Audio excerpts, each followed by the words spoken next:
Hey everybody, I am going to do a review on probably my favorite book of this year, and it is going to be a quite long review, so if you want to go get a snack or whatever, go grab it now because there's so much to talk about in this book that I need to just get off my chest. So let's get into In the After by Demetria Lunetta. This book is amazing. I just don't have another word for it.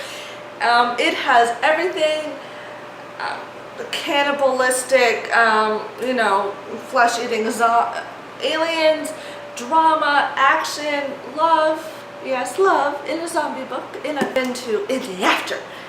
It starts off with our main character, Amy, and she is a strong-willed, sorry, my hair is driving me nuts, a strong-willed female protagonist, and she's my favorite character in the book, and they don't really say where she lives. I just know it's in a family family neighborhood, not really a suburb or anything like that. It is her family home where she lived with her mother, her father, and her brother. And it starts off with her going and scavenging for food at a nearby gas station. Now, one thing in this book is she walks barefoot because the aliens, as they're called in this book, hear the faintest of footsteps. And I'll read you the back of the book towards the end of this video because it is creepy. And yeah, they will chase you and basically shred you to pieces and eat you. As I said, cannibalistic, human flesh-eating aliens. And it starts off with her going to the gas station, and she finds this baby.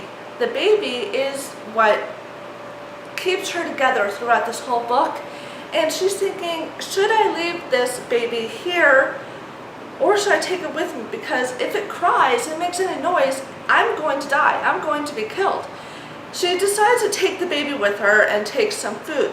Now, this is toward the very beginning of the book where you realize these aliens are not nice. They're creepy. When they're in the gas station and they get cornered by one of the aliens, and they are described as tall gray men who stand on two legs like humans.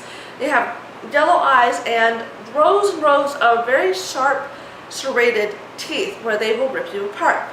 And they get out of there and they go to her family home, has electric barbed wire fence surrounding her house because the aliens don't like that, and it keeps them safe, or as they think it keeps them safe. They're out one day and they meet this guy who wants to find out where they live and take it over. Now, I'm just going to say this, something happens to him, and I'm actually happy because I didn't like that guy one bit. It goes towards the middle of the book where they find this girl named Amber at back of another convenience store that we find out is a very bad character in this book, and she manipulates Amy and baby. Now, Amber does a really bad thing to them.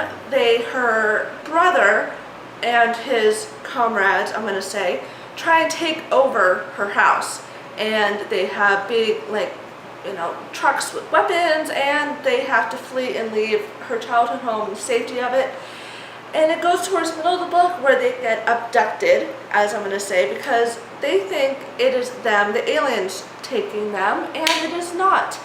It is the people who live in New Hope. Now, this is where the book really gets good in my opinion, because New Hope is supposed to be a safe haven for everybody to go. If you come here, you will be safe and you will live, or they think.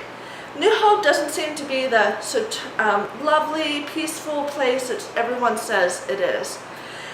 And we meet somebody that we thought was dead in the book, and that's the first shocker. And there's a little romance happening in this book, just a little bit, with a guy named Rice. Rice is a guy who works for New Hope. He is a scientist, and a little bit of a romance happens to him and Amy.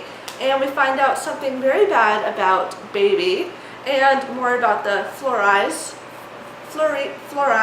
as they are called, the aliens in New Hope call them fluorides, that they're not really And I'm not going to go into spoilers because this is one of the biggest parts of the book. And they do experiments with them, and they have in this place in New Hope called Guardians. They are the protectors of New Hope.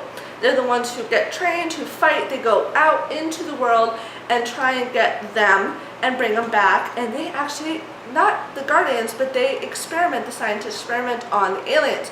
And Amy finds out a bunch of different things, and it gets her committed to the ward, which is the psychiatric section of New Hope. And what I loved about the book, it goes towards her mind of her in the ward and then back to the present day. And at first you don't know why she's saying that. They didn't realize she was committed to the ward towards the end of the book. And I love how Demetria did that between two different sections of the book. You get her mind of her being crazy and then present day in New Hope. And it is an amazing book. I give it 5 out of 5, 10 out of 10 stars. And there's huge stalkers of multiple proportions at the end of this book. I am still reeling about. It took me 5 days to read this, and I can't wait till June 24th when In the End comes, and I hope I can get my hands on an early copy of it because I don't want to wait. And it is just amazing. There's some characters like Dr. Reynolds, which is the main doctor and psychiatric psycho in the book, that I hate him. I loved Rice. There's a girl named Kay who's the leader of the Guardians. You meet so many people and you fall in love. Vivian is Amy's best friend, and actually something really bad happens to her and we find out a shocker. There's so many characters and so many things you love about this book. You need to pick it up. Bridget, I know you're scared. You need to read this book because it is just an amazing dystopian book, and it has to be my favorite this year. So yeah, I will read to the back because the back is what sold me on this book when I picked it up. They hear the most silent of footsteps. They are faster than anything you've ever seen, and they won't stop chasing you until you're dead. So that's what I said, cannibalistic zombie aliens in this book.